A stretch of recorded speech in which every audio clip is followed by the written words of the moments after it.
Tuesday in court and has the point. Jury found the defendant guilty of possession of a firearm by a juvenile delinquent. Diane Watts stood in court while the jury handed down a guilty verdict for her son, Tyler Jackson. It's sad the way that they get treated with my son. It really is, and it hurts as a parent. Watt claims her son has no gang affiliation, and as far as the gun Jackson is seen holding in a 2018 music video, a prop, according to his defense. He said 100% it was a real firearm, but he was unable to tell us where the serial number or the firing pin was in what was in the video. My client's just a young kid who's been in trouble in the past, who's trying to pull himself out. The video was shown in court. You can see a then 20-year-old Jackson holding what the state prosecution argued was a modified AK-47 style weapon. The state relied on pictures from the video and who they say was a gun expert to make this point. Here, he was absolutely confident that this is a real firearm and meets the definition for a statute. And it's because not only of the quality of the video, it's because of this specific type of firearm. Ultimately, after nearly 3 hours of deliberation, the jury found Jackson guilty. Jackson will be back in court March 14th to set a date for sentencing. Jackson could face up to 30 years in state prison. Reporting Tia Collins, First Coast News, on your side. Now you can have an expert do your taxes for you. 100% free. Simple tax returns only. Must file by March 31st.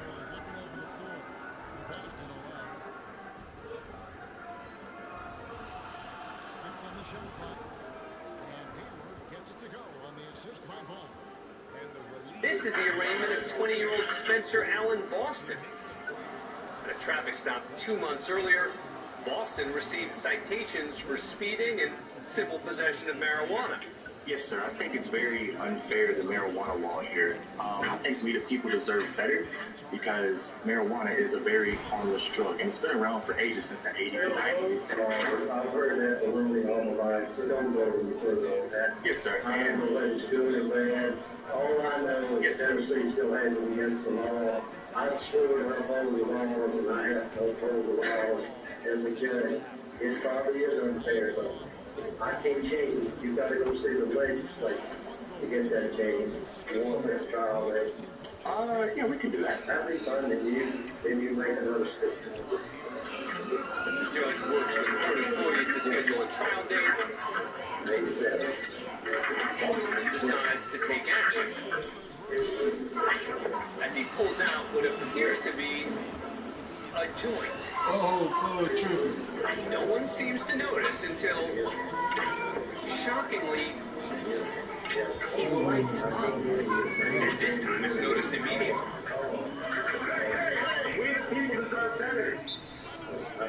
Boston may have finally pleaded his case. But he's immediately taken away by the court officer. And Judge Barry gets the final word. Slapping Boston with a disorderly conduct charge, as well as another charge of possession. The judge also holds him in contempt of court, and Boston is forced to spend 10 days in jail. This is 17-year-old Donta Wright. Wright's in court today to receive his sentence for the shooting death of high school student Jordan Clee. He's pled guilty to armed robbery, conspiracy to commit armed robbery, a felony firearm violation, and second-degree murder. As part of the sentencing, a family member makes a victim impact statement on behalf of the victim's mother, who's too overcome with emotion to speak. I sincerely hope that whatever it was you wanted so badly that you felt the need to murder my son was worth the next at least 52 years of your continued existence. You won't get the luxury of raising your child because you took mine away. Wright's demeanor during this statement is not what you might expect. Your actions have led you to a prison cell, but have also created an empty cell that I live in every day, where you can still hope to be released one day. I'll never escape my help. You are still alive, but Jordan has no future. Thank you, Your Honor. We're done. I just want to tell y'all, I'll be home soon. I'll be Keon. I love my family. That's all you got to say. You know, I have never in 20 3 years approximately ever not accepted a sentence agreement between the parties because it's bargained for, sentenced by the parties. But watching you sit there, smile and laugh and shake your head like this was no big deal, I'm very tempted to just say, I'm not going to accept this sentence agreement. We'll go to trial. And if you're convicted of felony murder, you'll go to prison for the rest of your life. That means you'll die there. That's what I'm tempted to do. The judge does have the authority to reject the plea deal. Mr. Bella, do you want me to accept this sentence agreement? Your Honor, before I answer the court's question, I would like an opportunity to discuss it with the victim's family. I have had a very lengthy discussion with the victim's mother as well as his grandparents and some family members. They understand that obviously this is the defendant. He's brutally murdered their son by shooting him in the back of the head. He's shown absolutely no remorse. With TaxAct, you get your maximum refund.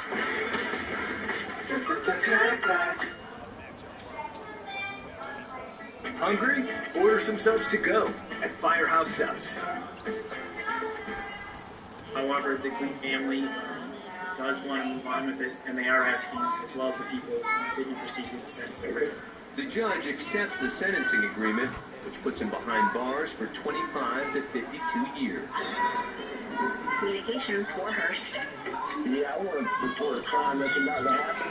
What do you mean a crime that's about to happen? Yeah, there's about to be a crime that's going to happen if my kids don't come back to me, you stupid bitch. Because you're stupid. Judges don't want to bring people to courtrooms. I got a gun pointed at your building. Sir, what is going on? Look, you calling sir, you stupid bitch. Where's your judge warrant at? You gonna bring that bitch out in handcuffs and I'm gonna execute that son of a bitch right in the street. I'm letting you know I'm gonna shoot this bitch. You good? Give me my kids. Where are you at, sir? I just told you I'm outside of her building waiting for her to get there in the morning. I'm gonna pop a cap in that bitch. You stupid. Detectives identified the anonymous caller and tracked him down. Hey, Mommy, I knew you got The party is arrested, charged with making death threats against a judge, whom he mistakenly believes took his children away in a child custody case. Now, a year later, in front of a different judge, his trial begins. I'm not on the road. I didn't appreciate that. He's done it constitutionally. He's all took my kids unrightfully. You want to allow my witnesses here? We haven't started the trial. It doesn't matter. You still married. My kids for me? Act like that? You in, bitch. My kids. You want to be in the room alone? Do you want to stop that? I prefer not to. Well, we got a mouth for it.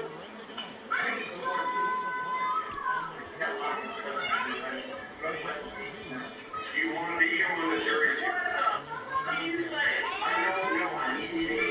The parties eventually found guilty. He returns the following month for sentencing. Here before the court, Mr. McCarty, you showed cause question not only in contempt for behavior that you demonstrated during the jury trial. You threatened the unborn child that the prosecutor reported. Then also, You threatened my life. at the You! back room. Stop it! No, I'm not saying that. Resisting. I'm not resisting. I'm just not standing up. I'm not standing. I don't have to stand. McCarty's removed again. This time he's placed in a back room with a one-way mirror. Jeremiah! Sentenced to 15 years in Florida State Prison. As to count 2 when adjudicated guilty, sentenced him to 5 years to run consecutive to count 1. McCarty's currently serving his sentence in a Florida State Prison. Next up is Michael Ray. He's facing 4 charges, including criminal trespassing and second-degree assault. A bond or a bail hearing is usually a quick proceeding if the defendant is cooperative. The prosecutor suggests a bail amount for Ray based on the crime and the defendant's history. Now the county is requesting $25,000 full cash behind all charges. You think that's funny? We weren't done. Ray might feel $25,000 is too high, but sarcasm won't get him a reduction, and the judge lets him know. All right, so bond is $50,000. No bail credit. He thinks these are felony charges. It's lucky I didn't hold him in contempt. Ray just had his bond doubled. But as he re-enters the hallway, he has something else to say. Bring him in. I'm holding him in contempt. And charges. Ray's language isn't the only thing to upset the judge. According to court officials, the defendant also gave her the middle finger. 30 days to serve on contempt for flipping me off twice.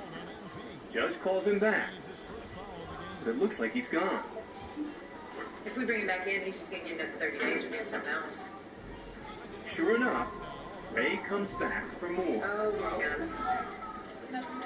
Sir, I'm holding you in contempt for what you did. What's the holding me in? And so, all right, you can take him back. 100 days to serve. 100 days to serve? Okay. Yeah. Because of 2 EPOs and 2 remission carries? That's right, the judge just gave him 100 days in jail. He's done. Ray could just walk away without making matters even worse, but he goes a different route. Yeah. Can we bring him back? He's got to be charged. Yes. What started out as 4 serious charges has grown into a grand total of 10, all in the span of approximately 3 minutes. We're in the Frank Murphy Hall of Justice in Detroit, Michigan. The sentencing of 25-year-old Amanda Casal. There's a lot of things that you can do, and your life doesn't have to be over because of a poor choice. You just have to accept responsibility for it and find a way to make something positive out of a very negative situation.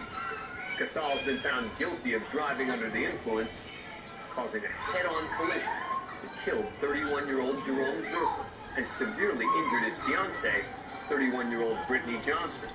The couple have 5 children together. Prior to sentencing, the court will hear a powerful impact statement from the victim's children, read by his sister, Doreen Zerker. Amanda, look what you did to my life. You ruined everything I had, like my dad's life. Amanda seems devastated by Doreen's words. But Judge Kiana Lillard apparently hears some snickering from Casal's family sitting in the gallery. You can go too. Whoever can sit here at a tragic moment like this and laugh and smile when somebody has lost a family member, this is a court of law. You cannot come down to the Frank Murphy Hall of Justice and act any way you want to act. That's the defendant's mother, Donna Casal. Because if you don't know how to act, you can go to jail. Ma'am, you are being taken into custody for criminal contempt. Your disruptive and disrespectful behavior disrupted today's proceedings, and you, ma'am, are going to the Wayne County Jail for 93 days for direct criminal contempt. It'll be the sentence of this court that you will serve 3 to 15 years in the Michigan Department of Corrections. If there's nothing further, that concludes this matter. Casal only serves 3 years and is then paroled in February 2020. As for Amanda's mother, Donna, she spends the night in jail and appears before Judge Lillard the next morning. Donna seems to have learned a serious lesson from just one night behind bars. Is there something you'd like to say? Yes, I deeply apologize for what I did. I was under a lot of stress. And I deeply apologize for what I did in your court. I just needed to get out. It's been very hard for me this year, and I know for the other family. And I'm so sorry for what I did. And I know it was wrong, and I apologize. I know people watch a lot of shows on TV where you see different things happening in make-believe courtrooms that give people a skewed sense of reality, but this is real life here. And we just can't have people behaving like that. It can't be tolerated. So I will give you Modify your sentence for direct criminal contempt from 93 days to 1 day with credit for time served, and you should be released today. God bless you. And I apologize very slowly and for the other family. Donna serves 1 day Thank you. and is released. Thanks for being a fan of Court Cam. Subscribe to A&E to never miss a new video and catch.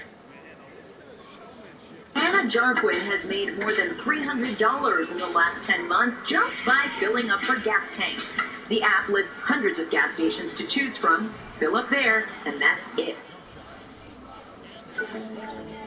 Now we head to the Otero County Courthouse in Roswell, New Mexico, the criminal trial of Michael Cox Jr. Authorities say Cox molested a young child. The two were alone watching television. He was charged with criminal sexual contact of a minor under the age of 13. With the trial now concluded and Cox found guilty, Judge Jerry Ritter Jr. calls a bench conference with attorneys from both sides. As Deputy DA Scott Key, the man who just helped convict Cox, walks back to his seat,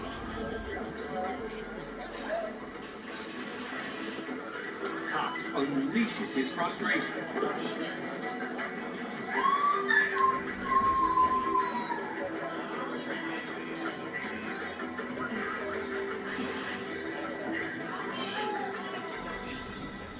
Cox lunges at Key, who makes a quick move before crashing into the podium.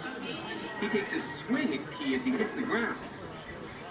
Officer Katia Smith enters the courtroom just in time to witness the ruckus. She acts swiftly and attempts to restrain Cox. Key gets back on his feet and makes a run at Cox. But the melee only intensifies as a man from the gallery joins the fray. With his courtroom engulfed in chaos, Judge Ritter attempts to take control. He leaves the bench and orders the room to be immediately cleared.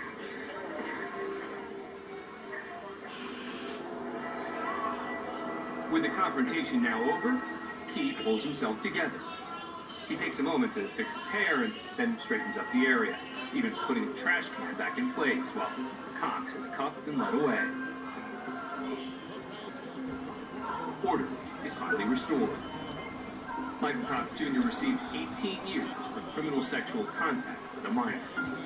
And for his ill-advised attack on Key, the newly convicted felon picked up an additional 6 years for felony battery on a peace officer and misdemeanor aggravated battery. Both sentences will run consecutively. Shit! Thanks for being a fan of Court Cam.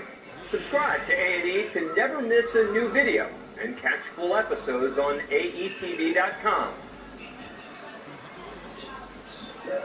Next up, we head to a traffic court proceeding in Sacramento, California.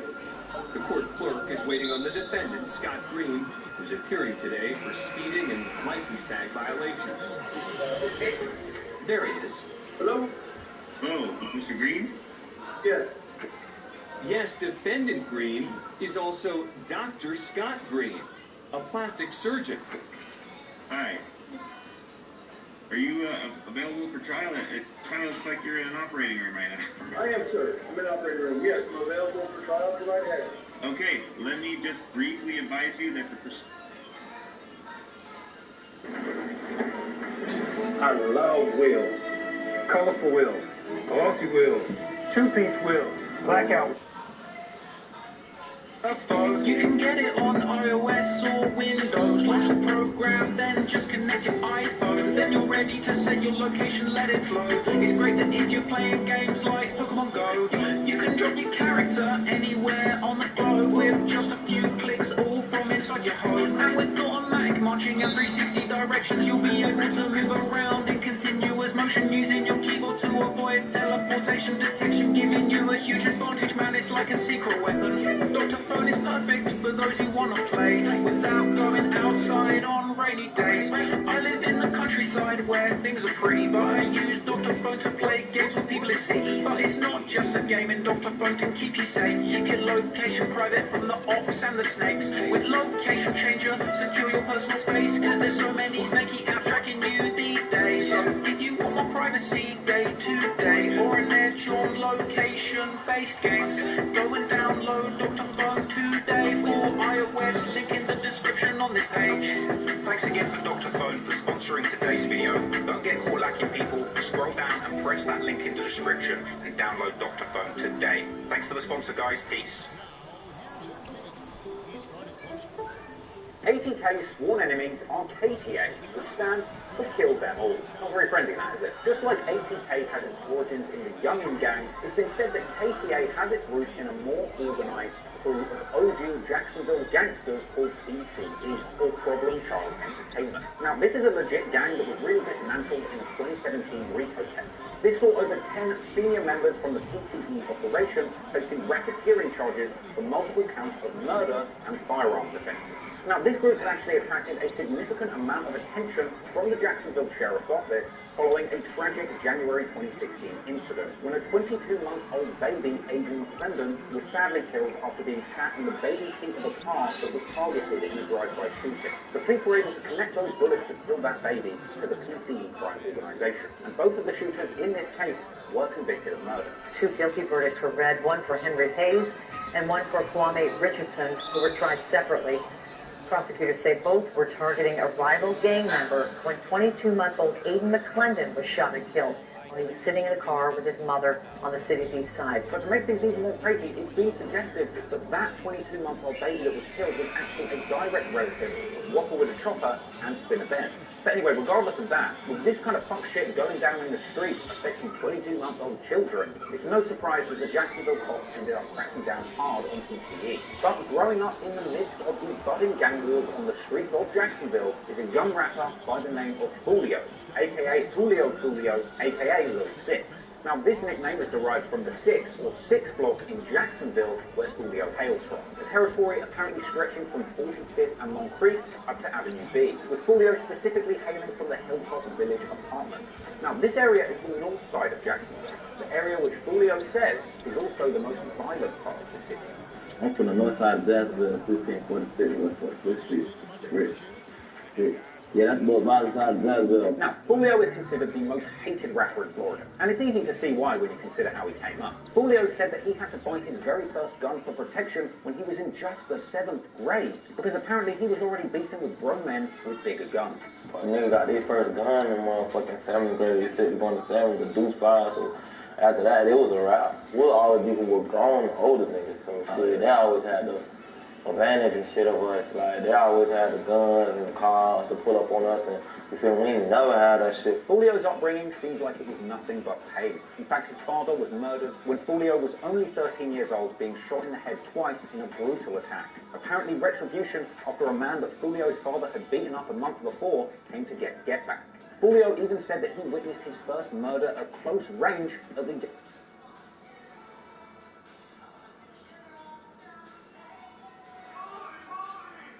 age of 12. Robs, I saw a nigga get shot in this shit, but it was in my other dog, it was in West Jackson. I was probably like 12 years old. He beat the shit though, my dog Boo, but that point blank range nigga, I was 12 years old seeing that type of shit though, that shit went down. Apparently, Julio also got shot in the leg getting off the school bus, age 50. We getting out the bus and shit. I ain't thinking nothing of it though. I got my uniform on, books, man. I ain't thinking nothing of it. This my first day of school. Mind you not, this my first day getting, because I got kicked out of school. Another school was fighting, so this my first day in the alternative school. So boom, nigga had ran through the cut with the shoe and I got hit in my motherfucking hip one time. So having described Jacksonville as a literal war zone, then it's no surprise to find out that apparently Julio had lost around 15 friends to gun violence before he had even turned 20. In fact, you'll hear Julio telling his deceased friends to rest up in his music frequently. Names like Vontae, Kendre, and Lucy pop up in Julio's music frequently, but thankfully, being forced to literally dodge bullets on the way to school in the morning as a kid didn't dampen Julio's spirit. Apparently, he was always a charismatic young spitter and was apparently rapping his entire childhood despite the violence going on around him. I always been rapping like it. That's just me rapping out. I mean, I always know how to rap, so I was good. The first song of Fulio's that got a few 100,000 views was the track Coming Up, and off the back of the success of that song, he would drop mixtapes like Who I Am before leveling up with the sequel called Industry Invasion. Over time, Fulio would gradually pick up a bigger buzz and more attention in the industry, eventually landing in the studio with some big-name producers. Most notably, Atlanta legend Zaytoven, creating bangers like How You Do It, and the fully Zaytoven-produced mixtape Six Toven. Now, we'll cover the specific and significant music releases as they pop up during the beef, but for now, let's just focus who's affiliated with Fulio and his Six Block crew. Also hailing from the Six, no Drizzy, is Fulio's longtime friend and frequent collaborator Kojak. There's Fulio's blood cousin Zion Brown, aka Tweety J or PJ. There's Tiki, aka T-Shot, Trey D, aka 8, K Shorty, Spaz 2 times, not to be confused with Spaz from 80K, Lil PD, aka 35, Fulio's young G Bibby, and Dirk, another close friend of Fulio's who was murdered all the way back in 2014 as part of that DCE beef. So, that's the majority of Fulio and his Six Block outlined. But as time and beef went on in Jacksonville, the KTA crew formed out of Six Block and a few other Jacksonville crews that were all beefing with KTA crews. This includes an affiliated crew from a hood called Gontaland, which includes blocks such as Callaway Cove, the Washington Heights Apartments, and Ken Knight Drive. And Gontaland is where Fulio's friend Rob K is from. You've also got A Block, which really just refers to the Arlington area in Jacksonville, an area which is geographically in the east of Jacksonville, but considered the south side by the people that live there. And now this brings us to the Y&R crew. Sometimes referred to as Gankway or A Block in the past, Y&R is an Arlington-based squad of extremely feared gangsters in Jacksonville, with many of the following members having been associated with, but for the record not proven